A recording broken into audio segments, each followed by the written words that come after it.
Kumusta po kayo? Bago po ang lahat, first things first.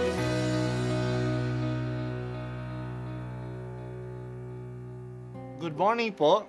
Sinisimulan po natin ngayon ang first things first. At dito po, tinatalakay natin sa unang bahagi ng umaga natin ay ang first readings na binabasa po sa banal na misa. Ito pong tinatalakay natin kasi madalas po kasi marami na tayong alam tungkol sa gospel readings. Pero konti po ang nagsasalita sa first readings. Pero ang first readings, bahagi din po yan ng Biblia, ng banal na kasulatan.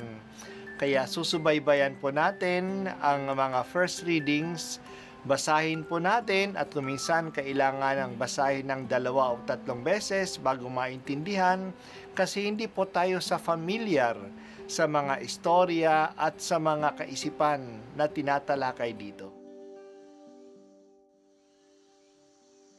Ang pagbasa mula sa mga gawa ng mga apostol noong mga araw na iyon, masidhi ang pagnanais ni Saulo na usigin at patayin ang mga alagad ng Panginoon.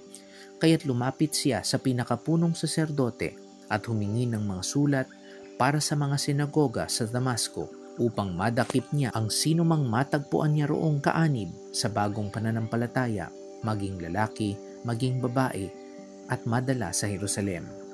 Naglalakbay si Saulo patungong Damasco. Nang siya'y malapit na sa lungsod, biglang kumislap sa paligid niya ang isang nakasisilaw na liwanag mula sa langit. Ano pat nasubasub siya at narinig niya ang isang tinig na nagsasalita sa kanya, "Saulo, Saulo, bakit mo ako inuusig? Sino po kayo, Panginoon?" Tanong niya. "Ako'y si Jesus, ang iyong inuusig," tugon sa kanya. "Tumindig ka't pumasok sa lungsod. Sasabihin sa iyo roon kung ano ang dapat mong gawin." Natilihan ng mga kasama ni Saulo. Narinig nila ang tinig, ngunit wala silang makitang sinuman. Tumindig si Saulo at dinilat ang kanyang mata, ngunit hindi siya makakita. Kaya't siya'y inakay nila hanggang sa Damasco. 3 araw na hindi siya nakakita at hindi kumain ni uminom. Sa Damasco naman ay may isang alagad ng pangalay Ananias. Tinawag siya ng Panginoon sa isang pangitain. "Ananias, ano po iyon, Panginoon?" Tugon niya, "Pumunta ka sa kalye matuwid sa bahay ni Judas at ipagtanong mo ang isang lalaking taga-Tarso na ang pangalay Saulo," sabi ng Panginoon. "Siya'y nananalangin ngayon. Sa isang pangitain, nakita kanyang pumasok sa kinaroroonan niya at pinatungan mo siya ng kamay upang makakita." Sumagot si Ananias, "Panginoon, marami na po ang nabalita sa akin tungkol sa taong ito, tungkol sa mga kasamaang ginawa niya sa inyong mga banal sa Jerusalem. At naparito siya sa Damasco, taglay ang kapangyarihang galing sa mga punong saserdote upang dakpin ang lahat ng tumatawag sa inyong pangalan.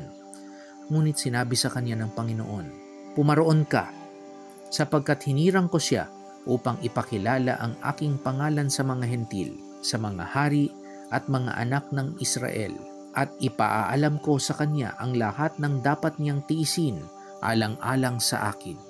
Pumunta nga si Ananias, pumasok sa bahay at ipinatong ang kanyang kamay kay Saulo.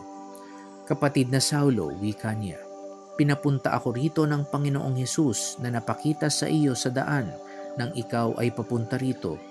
Sinugon niya ako upang muli kang makakita at mapuspos ng Espiritu Santo.' Pagdakay may nalaglag na tila mga kaliskis mula sa mga mata ni Saulo at nakakita na siya. Tumindig siya agad at nagpabinyag. Kumain siya at nanauli ang kanyang lakas. Si Saulo'y ilang araw nakasakasama ng mga alagad sa Damasco. Pumasok siya sa mga sinagoga at nangaral tungkol kay Jesus. Siya ang anak ng Diyos, wika niya. Ang salita ng Diyos. Salamat sa Diyos. Si Saulo ay isang tao na kung ano ang paniniwala niya, iyan ang kanyang ginagawa ng buong kalayaan at ng buong kakayahan niya. Naniniwala siya na mali ang mga Kristiyano, na dapat silang pigilin, kaya binabahay-bahay niya silang hinuhuli. Hindi lang siya kontento dito. Kumuha pa siya ng pahintulot sa punong pari sa Jerusalem upang pumunta sa lungsod ng Damasco sa bayan ng Syria at doon manghuli rin ng mga Hudyo na naniniwala kay Jesus. Talagang masigasig si Saulo. Sa daan patungong Damasco, nakatagpo niya ang Panginoon. May nakita siya na malakas na liwanag at natumba siya sa daan at narinig niya ang tinig, "Saulo, Saulo, bakit mo ako inuusig?" Ang nagpapakilala at nagpakilala ang boses na siya ay si Jesus na kanyang inuusig. Sa totoo lang, hindi naman kilala ni Saulo si Jesus. Pero ang ginagawa sa mga Kristiyano ay ginagawa kay Jesus. Totoong ang simbahan ay ang katawan ni Kristo. Noong nawala ang pangitain, napansin ni Paulo na hindi na siya makakita. Ito ay pahiwatig sa kanya na sa buong panahon siya ay bulag sa katotohanan. Dinalanan lang siya ng mga kasama niya sa Damasco at nanatili siyang bulag ng 3 araw. Ito ay malalim na pagkakataon na siya ay makapagnilay tungkol sa kanyang buhay at sa kanyang paniniwala. Ang lahat ng bagay ay ina-arrange ng Panginoong Hesus. Aktibo si Jesus at ginagabayan niya ang mga pangyayari sa simbahan. Nagpakita naman siya kay Ananias, isang leader ng mga Kristiyano sa Damasco. Inutusan niya ito na pumunta kay Saulo sapagkat ang taong ito'y pinili ng Diyos na ipahayag ang magandang balita sa mga Intil o sa mga hindi Hudyo. May alinlangan si Ananias kasi balitang-balita na ang kasamaan ni Saulo sa mga Kristiyano. Pero masunodin si Ananias. Pinuntahan niya si Saulo upang pagalingin. Hindi lang na nakakita na si Saulo uli, kundi napuspos din siya ng Espiritu Santo. Nagpabinyag siya at mula noon nagsimula na siyang magpahayag tungkol kay Jesus. Hindi lang siya tumigil sa kanyang pag-uusig sa mga Kristiyano. Pinapahayag na niya ang tungkol kay Hesukristo. Naniwala na siya na si Jesus nga ay ang anak ng Diyos.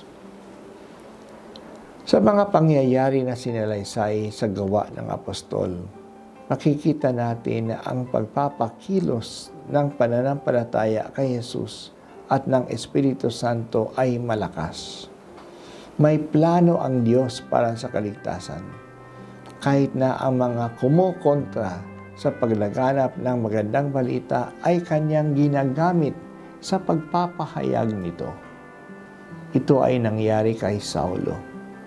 Si Jesus ang nagbago sa kanya.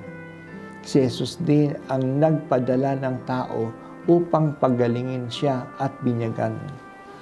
Talagang buhay si Jesus at aktibo at kumikilos siya sa mga pangyayari at sa mga tao. Hanggang ngayon, aktibo pa rin si Jesus na muling nabuhay. Kung manatili ang simbahan ng ganitong katagal, hindi yan dahil sa magaling ang mga Kristiyano. Yan ay dahil sa patuloy na pagkilos ng banal na Espiritu. Kaya maging bukas lang tayo sa Kanya. Sa pagmimisyon, ang leading actor ay walang iba kundi ang Espiritu ni Jesus. Si Jesus pa rin ang tanging tagapagligtas. Kumikilos pa rin siya ngayon sa pamagitan natin sa simbahan. Sana maging tulad kami ni Saulo, Panginoon, na handang magbagong buhay kung nakita namin na mali pala kami. Sana maging masigasig din kami tulad ni Saulo, Panginoon. Masigasig na gawin ang dapat gawin at hindi mahiya tungkol sa aming paniniwala.